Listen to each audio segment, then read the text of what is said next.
ජීවිතය අයදින මාළුන්ගේ ඔළුවට කඩු වලින් පොළු වලින් ගහන මිනිස්සු ඉන්නකොට කැලේ අහිංසක විදියට ජීවත් වෙච්ච අලි කකුල් වලට එහෙට මෙහෙට වෙඩි තියලා එක්තැන් කරලා ඉබේ මැරෙන්න ඉඩ අරින මිනිස්සු ඉන්නකොට දැන් හරි කියලා හිතෙනවද? දැන් හරි කියලා හිතෙනවද? දැන් ඇති කියලා හිතෙනවද? අරූට කෙලවයන් මූට කෙලවයන් මූ නැති බංගස්ථාන වයන් කියලා හිතන මිනිස්සු Tamanට කෙලවෙනකොට අනේ අපිව බේර ගන්න කියලා අයදිනවා. මං ඒක මේ දවස්වල දැක්කා. අරුන්ට කන්න නැති වයන් අරුන් විනාශ වෙලා ඵලයන් හැඳි ගෑවිලා ඵලයන් කියන මිනිස්සු අපිට දවස් ගානකින් කන්නාවේ නැහැ කියලා කියනවා. මං දැක්කා.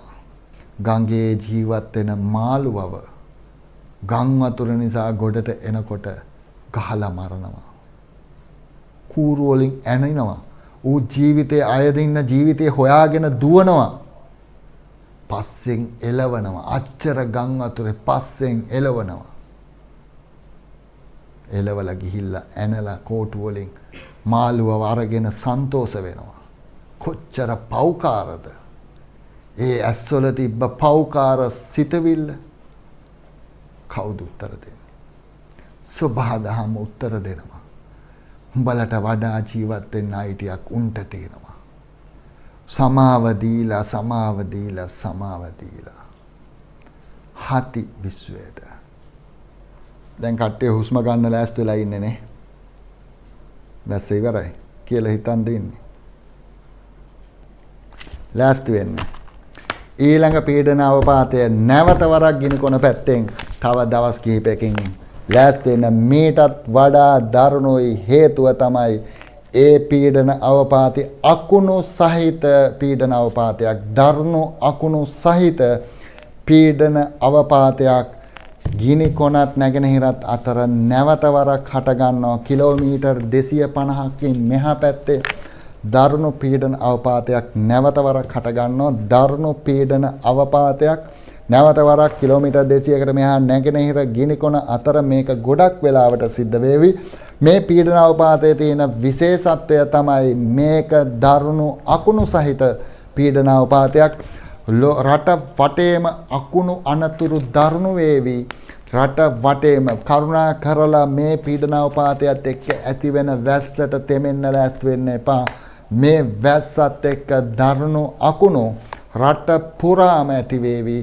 මේ අකුණු වලින් බේරෙන්න මිනිස්සුන්ට ටිකක් අමාරු වෙන තත්ත්වයක් ඇති වේවි. ඒක නිසා මේ දරුණු පීඩන අවපාතේ නැගෙනහිරයි ගිනිකොනයි අතරින් කිලෝමීටර් 200කට මෙහෙන් මේ පීඩන අවපාතේ නැවතවරක් හට ගන්නවා. පීඩන අවපාතේ නැවතවරක් හට ගැනීම මේක යන්නකොට යන්න දෙන එකකුත් නෑ. මං හිතන්නේ හුස්මක් ගත්තොත් හරියන්නේ නෑ. ඒකින්ද හුස්මක් ගන්න හම්බ වෙන එකක් නෑ. ඊළඟ පීඩන අවපාතයට ලෑස්ති වෙන්න.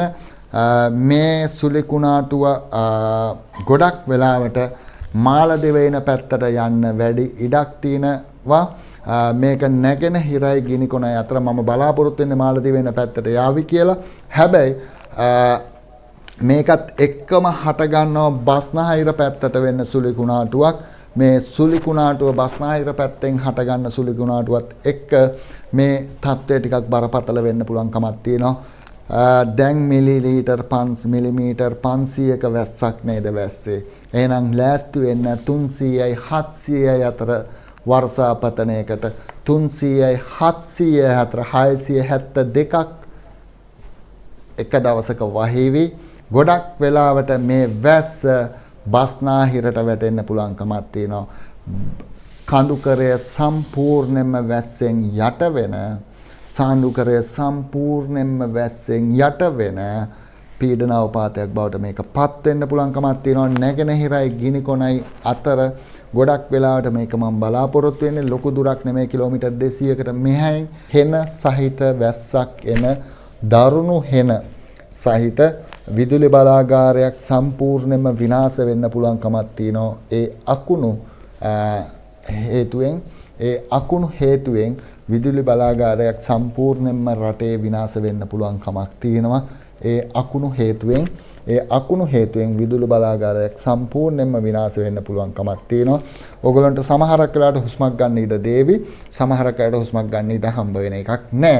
හැබැයි මම විශ්වාස කරන්නේ මේක යනකොටම ඊළඟ එක පටන් ගනීවි කියලා. පීඩන අවපාතය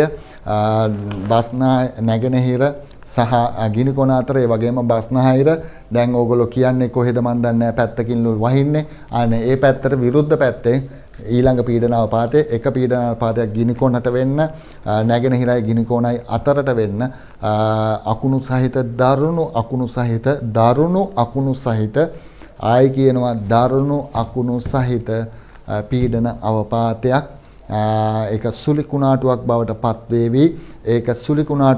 පත්වේවි. දැන් 80යි 50යි අතර ඒක 100වත් වේවි. ඉන්දියාව පැත්තට ගියොත් නම් 250ක විතර හුලං වේගයක් ඒකේ තියේවි. 250ක විතර හුලං වේගයක් ඒකේ තියේවි. මුළු ඉන්දියාවෙන් කොටසක්ම විනාශ කරන්න පුළුවන් විදිහේ දරුණු සුළි කුණාටුවක් මේක අපේ රටෙන් යනකොට 100ක් 120ත් අතර වෙයි කියලා මම බලාපොරොත්තු වෙනවා. හැබැයි මේක රට හරහා එකතු වෙන්න පුළුවන් බස්නාහිර පීඩන අවපාතෙත් එක්ක මේක එකතු වුණොත් මේක ටිකක් දරුණු වේවි. දැන්ට චීන පැත්තේ සුළි කුණාටු තුනක් මේ වෙනකොට තියෙනවා. මේ එක සුළි කුණාටුවක් තමයි අපේ සුළි කුණාටුව තමයි දැන් සර්වේමින් පවතින්නේ. ඒ සර්වේනව නෙමෙයි ඊළඟ සුළි කුණාටුව හැදෙමින් පවතිනවා. ඊළඟ පීඩන අවපාතය හැදෙමින් පවතිනවා. බෙන්ගාල බොක්ක ආශ්‍රිතව දරුණු සිදුවීමක් සිද්ධ වෙන්න පුළුවන් කමක් තියෙනවා. ඒ වගේම ලෑස්ති වෙන්න භූමිකම්පා දෙකකට දරුණු භූමිකම්පා දෙකක් අපේ සුනාමි ආපු භූමිකම්පාව සිද්ධ වෙච්ච ස්ථානයේ ආසන්නේ මම හිතන්නේ සුමත්‍රාමයි මේ ඊපෙරේදත් උනා. ඊළඟ භූමිකම්පාවේ ආසන්නේ සිද්ධ වෙනවා. ඊළඟ භූමිකම්පාව ඒ ආසන්නේ මීට වඩා ටිකක් දරුණු භූමිකම්පාවක් සිද්ධ වෙන්න නියමිතව තියෙනවා. ඒකටත් සූදානම් වෙනවා ඕගොල්ලෝ හැමෝටම. ඒ වගේම ඕගොල්ලෝ හැමෝටම ලෑස්ති වෙන්න වෙන ඊළඟ අනතුර තමයි කෑගල්ල, නුවරඑළිය, බදුල්ල, මහනුවර සහ මාතලේ කියන ප්‍රදේශ, කුරුණෑගල කියන ප්‍රදේශ දරුණු විදිහට සූදානම් වෙන්න සිද්ධ වෙනවා. මන්නාරම, පුත්තලම, බස්නාහිර, කොළඹ, බස්නාහිරට එන්නේ කොළඹයි ති. දකුණ, ගාල්ල, මාතර ඒ පැති ටික අපි සූදානම් වෙනවා ඊළඟ ව්‍යාසනයට සඳහා. ඒ වගේම මඩකලපුව, අම්පාර සහ ත්‍රිකුණාමලය ප්‍රදේශයත් ඊට පස්සේ හම්බන්තොට දිස්ත්‍රික්කයත් සූදානම් වෙන්න ඕනේ. ඒ වගේම දරුණු තත්යකට සූදානම් වෙන්න වෙනවා. මොනරාගල, බදුල්ල, මොනරාගලට නැයි තියනේද? නෑ, බදුල්ල වෙනමනේ තියෙන්නේ. බදුල්ල විශේෂයෙන්ම නායයන් වලින් දරුණු හානි බදුල්ලට සහ නුවර එළියට මීළඟ පාර සිද්ධ වෙන්න පුළුවන් කමක් තියෙනවා. ගම් වතුරට වගේම අකුණු වැඩිම නිසා මිය යන, ඒ වගේම ජලයට අකුණු වැඩිම නැත්තම් කරන්ට් එක වැදිලා මැරෙන මිනිස්සු බහුතරයක් අපිට අහන්න ලැබෙවි. අහලා තියෙනවද වතුරට කරන්ට් එක වැදිලා මැරෙන අය? විදුලිය ඕෆ් කරලා තිබ්බත් මේ වැස්සේ විදුලිය ගලනවා, ඊළඟ වැස්සේ කරන්ට් එක ගලනවා. ඉතින් පරිස්සම් වෙන්න වේවි. දැන් දුව මාළු ඇල්ලුවනේ, මාළු මැරුවනේ. දැන් දුව පුළුවන් නම් මාරු මරන්න, මාරු මරන්න, සත්තු මරන්න. ඕගොල්ලෝ වෙනුවෙනුයි මේ වැස්ස එන්නේ. එක සතෙක්ටවත් මේ වැස්සෙන් හානියක් වෙන්නේ නැහැ. කිසිම සතෙක්ට නෙමෙයි, මිනිස්සුන්ට කරන්ට් එක වදීවි. අකුණු පහරවල් වදින අකුණු ගොඩක් වෙලාවට ජලයට අකුණු වදීවි. ඒ ජලයට අකුණු වදිනකොට ඒක විදුලියක් වගේ ජලයේ ඉන්න මිනිස්සු හරහා මිනිස්සුන්ට යන්න පුළුවන් කමක් තියෙනවා. ඉතින් මේක මඩකලපුව පැත්තෙන් රටට ඇතුල් වෙන්න පුළුවන් කමක් තියෙනවා. ඒ වගේම පුත්තලම පැත්තෙන් තවත් කුණාටුවක් රටට ඇතුල් වෙන්න ඉඩක් තියෙනවා. මේ දෙක රට ඇතුලේදී ගොඩක් වෙලාවට එක්වීම අනුරාධපුරයේ පොළොන්නරුව මාතලේ කියන පැති වලට කුරුණෑගල කියන ප්‍රදේශ වලට දරුණු හුලං වලින් අනතුරු වෙන්න පුළුවන් කමක් තියෙවි. ගොඩක් වෙලාවට අපි බලාපොරොත්තු වෙනවා ගිනි කොනට වෙන්න මේ පීඩන අවපාතේ පටන් ගැනීම සිද්ධ වෙවි. ඉවරයි කිව්වට ඉවරම නැහැ. ඉවර වෙන්න ඉඩක් නැහැ. ඉතින් ඒක ගැන අවධානයකින් ඉන්නකොට නුවරඑළිය පැත්තට එහෙම මල් තුහින කියන්නේ හිමා. ඒක තියාගන්න. හිම පතනයක් වැටුනොත් කොහොමද? ටිකක් මම ආසයි හිම වැටෙනවට. මොකද හිම වලට හිම පොඩ්ඩක් ඒ පරිසරේ පොඩ්ඩක් අත්විඳින්න හම්බ වෙනවා නම් ටිකක් හොඳයි.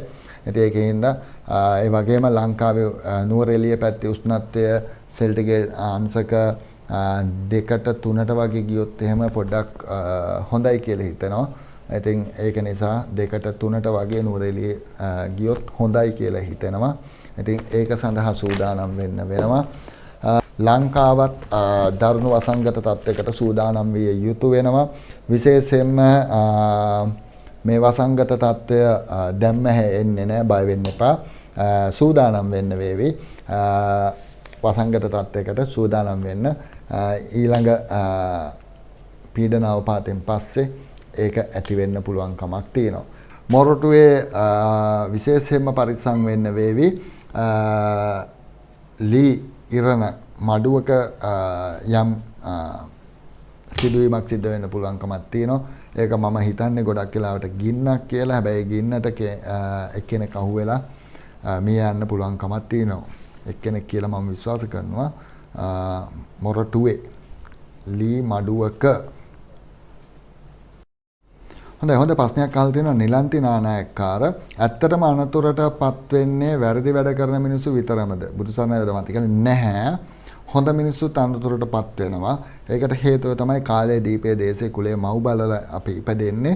එතකොට වැරදි කරන මිනිස්සු 100ක් අතර හොඳ කරන මිනිස්සෙක් හිටියොත් ඒ මිනිස්සයාටත් ඒ අනතුරේ හානිය සිද්ධ වෙන්න පුළුවන්. හැබැයි හානිය ටිකක් අවම වෙන්න පුළුවන් කමක් තියෙනවා අනිත් අයට වඩා.